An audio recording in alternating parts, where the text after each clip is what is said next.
Boa tarde a todos.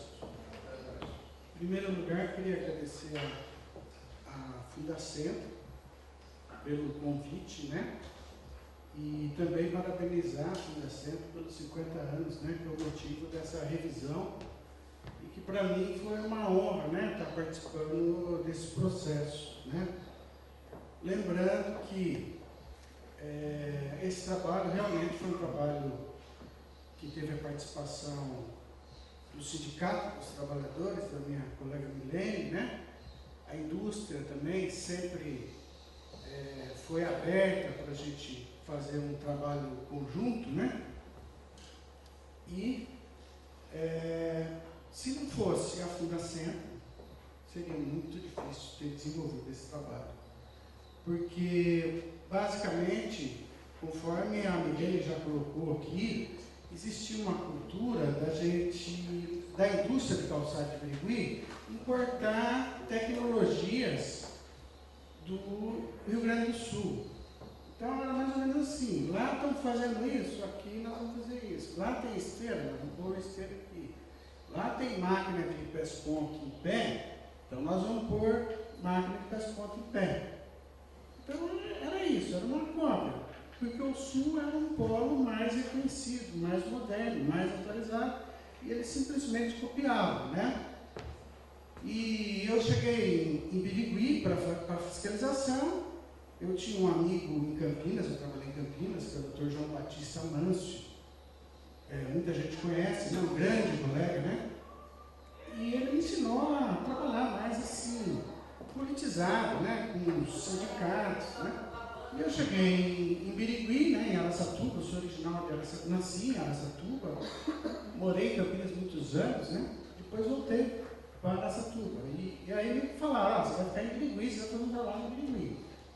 Tinha uma outra colega lá, que era auditora, né, que é a Marisa, e ela falou, eu vou ficar em Araçatuba, você vai para Birigui. Tudo bem. Na época, o Ministério era muito difícil trabalhar com o Ministério do Trabalho, até hoje, né? Não conta para ninguém, é só mas a gente tem uma cultura muito jurídica, que de certa forma tem necessidade mesmo do Estado intervir para uma prosperação.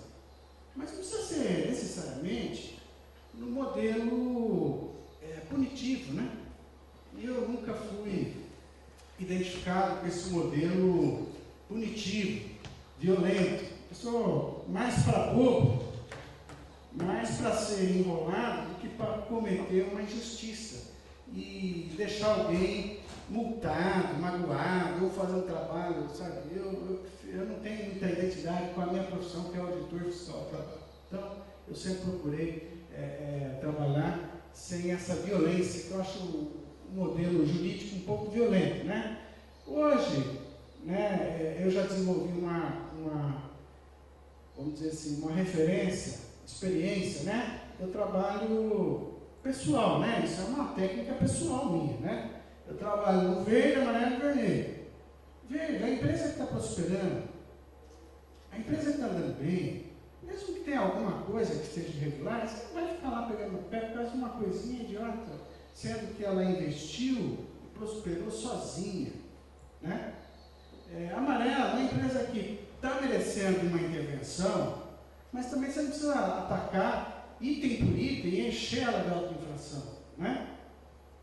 E às vezes isso só já estimula uma reação da empresa.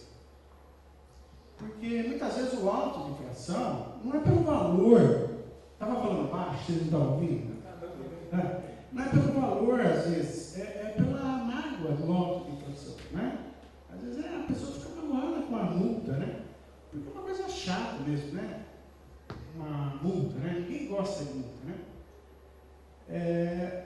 E aí, agora, tem aqueles que têm aquela postura de desafiar mesmo, de ser poderoso, de não ligar para a intervenção, achar que ele é o todo, e aí esse aí você tem que trabalhar no modelo convencional. Então é assim que eu trabalho, né? Eu sempre desenvolvi um trabalho mais identificado com a posição de mediador, né? E aí fiz em Birigui, eu tinha também essa perspectiva. Eu vou mostrar para vocês agora umas diretrizes do Ministério do Trabalho. Bem, primeiro eu vou explicar essa corujinha aí, né? Essa coruja, eu tirei essa foto, né? Nessa época eu coloquei ela como símbolo do trabalho. O que ela está fazendo ali? Ela está treinando os pezinhos dela, né? Para não ficar cansando os dois pés ao mesmo tempo, né? Acho que é de baixo, né? Então, nessa época, o Ministério do Trabalho, ele lançou umas diretrizes, que eu me identifiquei muito com essas diretrizes. E eu apliquei isso no trabalho da indústria de calçado de Birigui. Quais eram as diretrizes? Fazer um trabalho regional. Ótimo, ali tinha um polo calçadista. Se o Ministério estivesse presente no trabalho dirigido especificamente para a indústria que existe, polo na região dele, é muito feio, né? Não ter nenhum trabalho específico para um polo industrial na sua região. Você vai ficar ausente, né?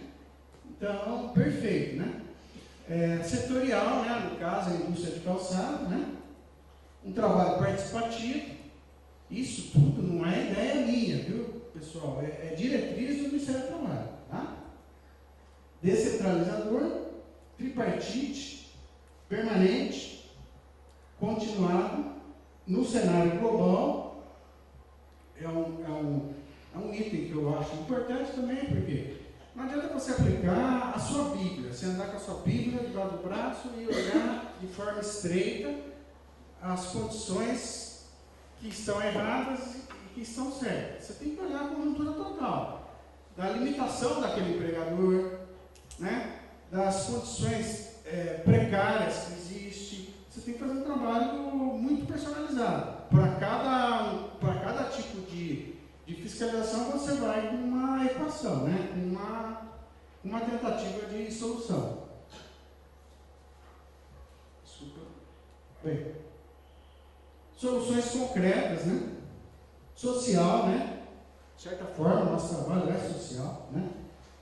E esse item que eu acho muito importante, sem deslembrar as NRs como um todo, né? Se for, eu falo sempre isso, pega 4 auditores fiscal, vai lá, um fiscaliza a NR4, que é o SEDT, o outro vai lá e fiscaliza a NR5, que é a CIPA, o outro vai lá e fiscaliza o PCMSO, o outro vai lá e fiscaliza o PPRA. Depois reúne os 4, fala, está tudo certo, está tudo certo. Agora você vai lá na empresa e olha na empresa, ela está tudo certo. Não tem nada, certo? Se o trabalho for desarticulado, se o trabalho for separado, se o trabalho não tiver uma busca de resultado concreto lá no final, vai tudo em vão, é tudo à toa, tudo, sabe, é muito desperdício de uma estrutura que não funciona. O que falta é um gerenciamento global, um trabalho centralizado, um planejamento local, uma aplicação da norma nas circunstâncias e nas restrições que existem no local. Tá? Então, nós desenvolvemos um trabalho tripartite, sindicato, né, do trabalhador, do empregador e a fiscalização. E estava vindo a máquina de costura em pé para Birigui. E a gente ficou contra esse trabalho em pé. Eu não tenho exatamente, essa não é uma máquina de costura em pé. Essa foto eu tirei até de forma recente, uma outra fiscalização na região, não em Birigui, mas na região, né?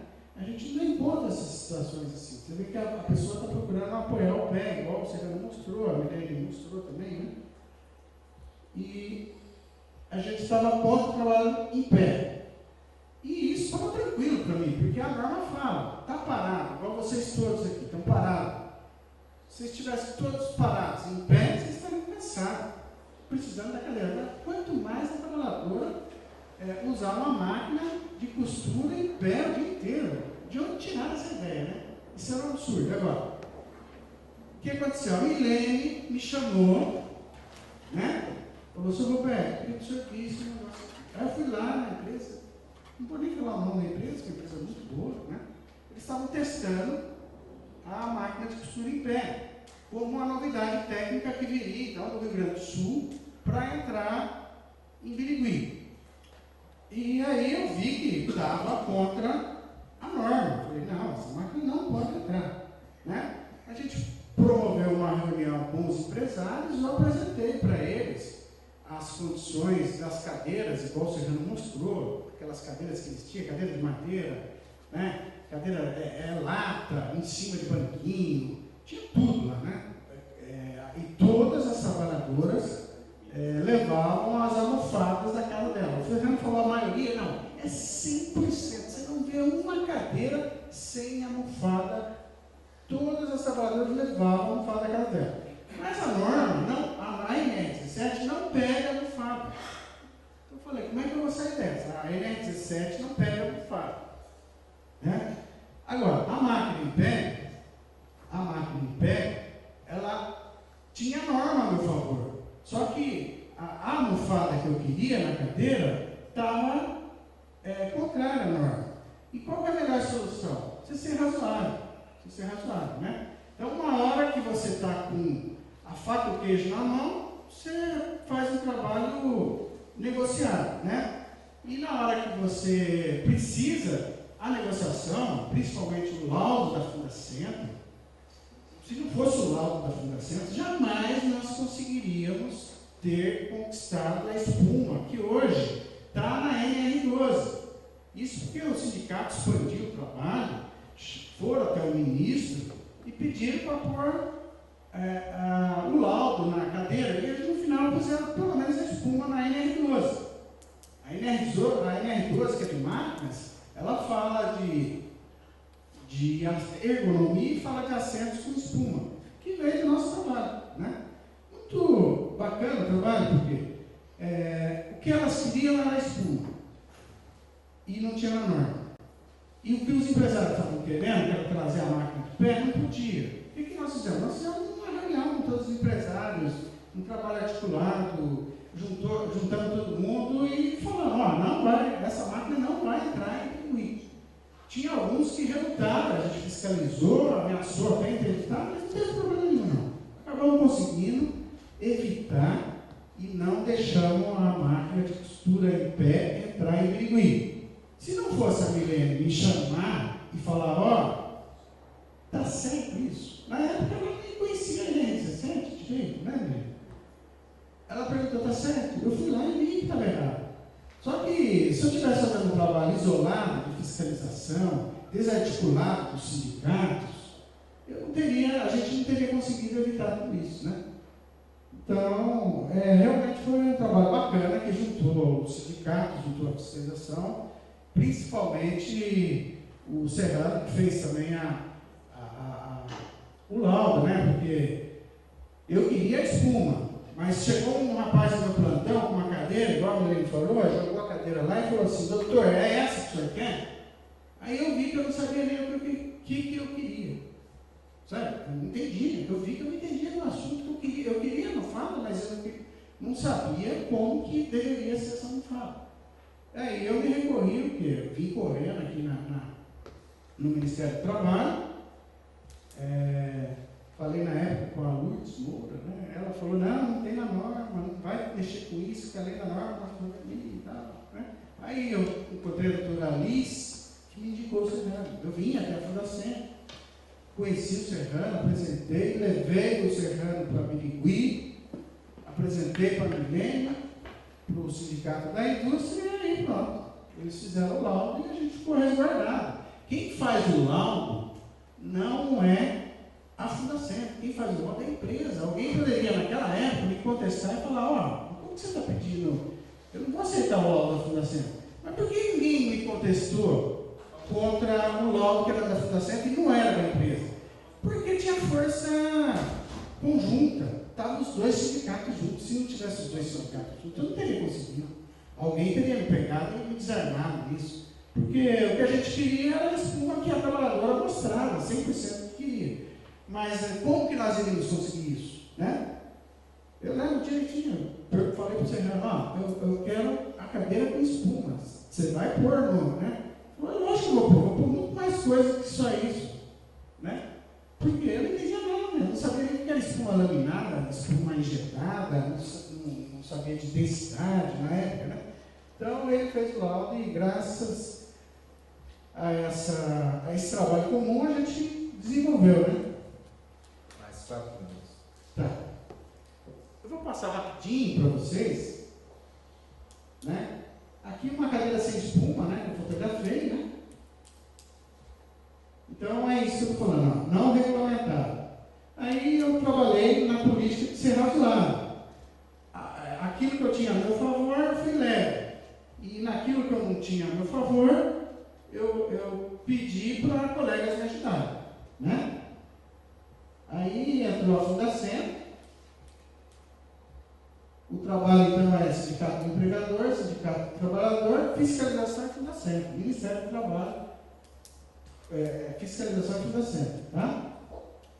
Aí a Fundacentro fez o laudo, né? Na época o Serrano fez o laudo da cadeira para a mesa e o laudo para a cadeira de bancada. No fim, a gente conseguiu jogar a espuma na NR12, né? Então, o que eu estava mostrando, o que eu queria mostrar aqui, deixa eu ver se eu consigo voltar aqui.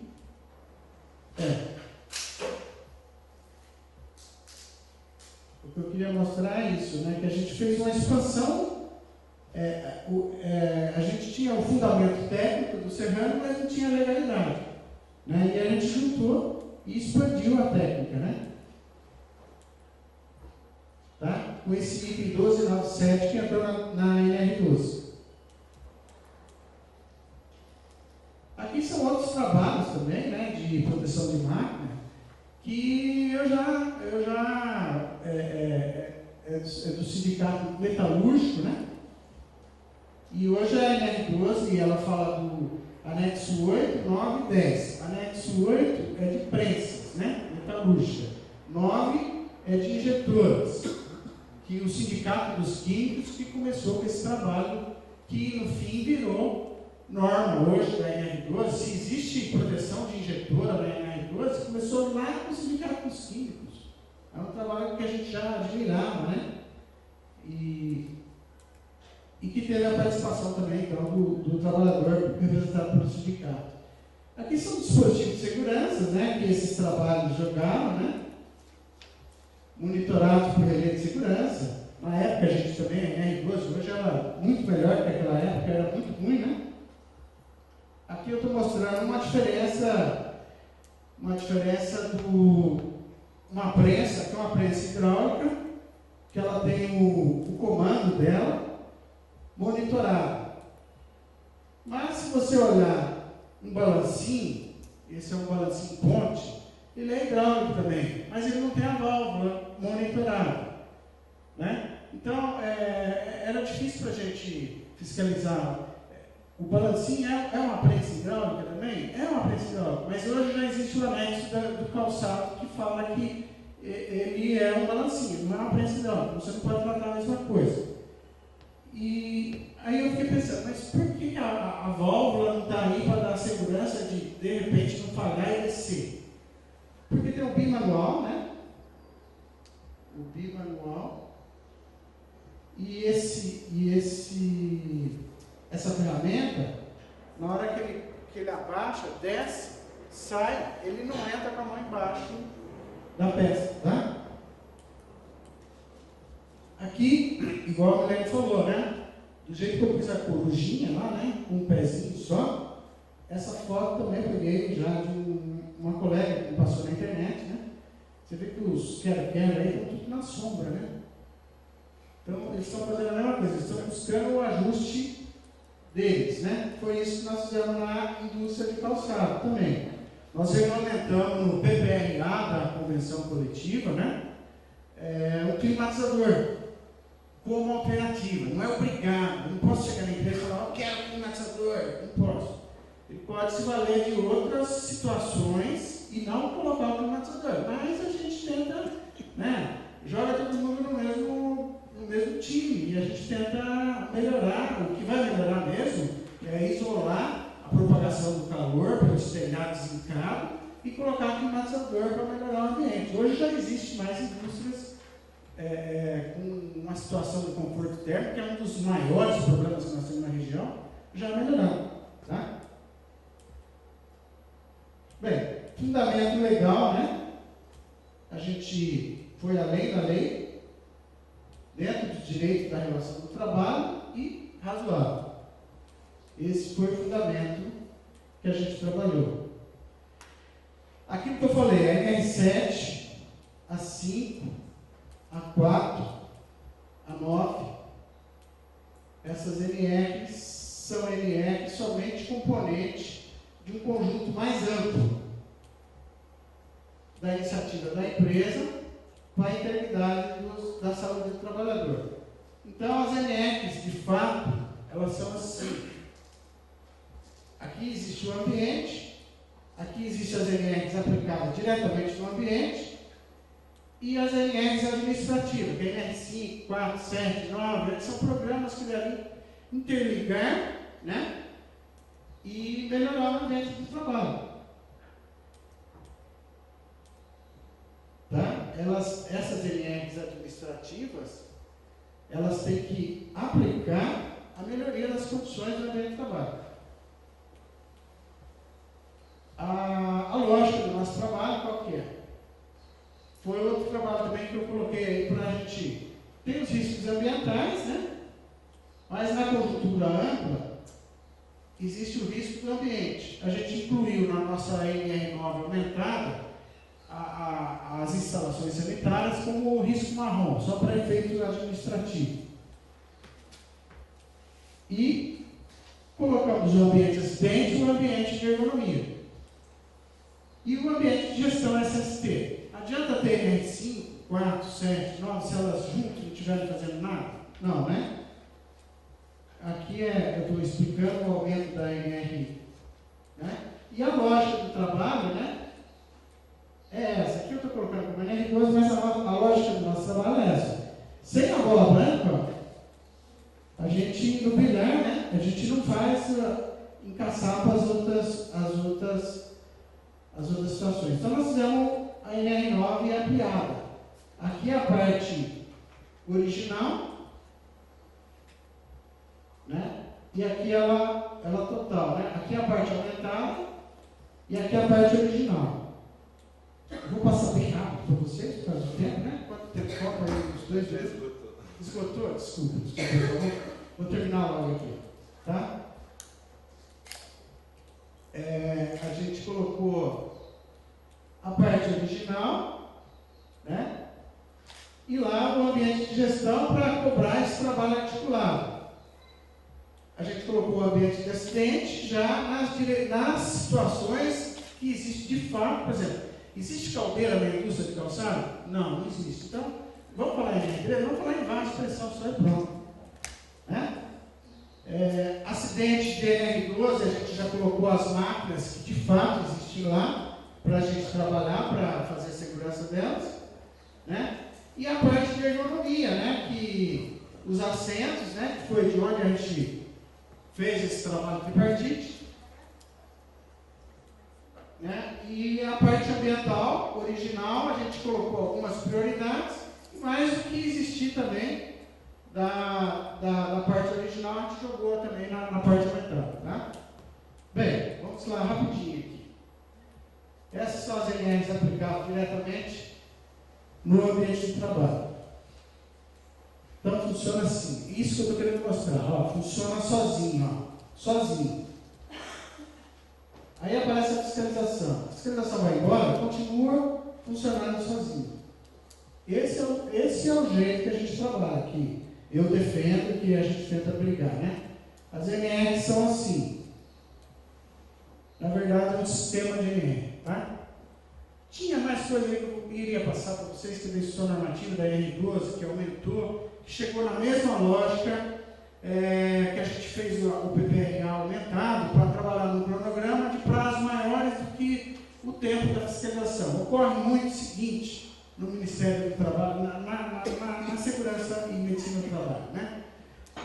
A empresa muitas vezes fica muito tempo sem fazer nada. Aí chega o Ministério do Trabalho, ele quer no tempo da fiscalização arrumar tudo. Então, tanto um está errado como o outro está errado. Então, o que precisa ser feito é um trabalho de longo prazo, num cronograma, né? A gente aumentou a NR9 para justamente pegar o cronograma. E hoje, atualmente, saiu uma instrução normativa da NR12, colocando que não é para multar a NR12 e é para fazer um trabalho justamente no cronograma de um prazo mais longo, igual ao cronograma do PPR aumentado que a gente colocou lá, né?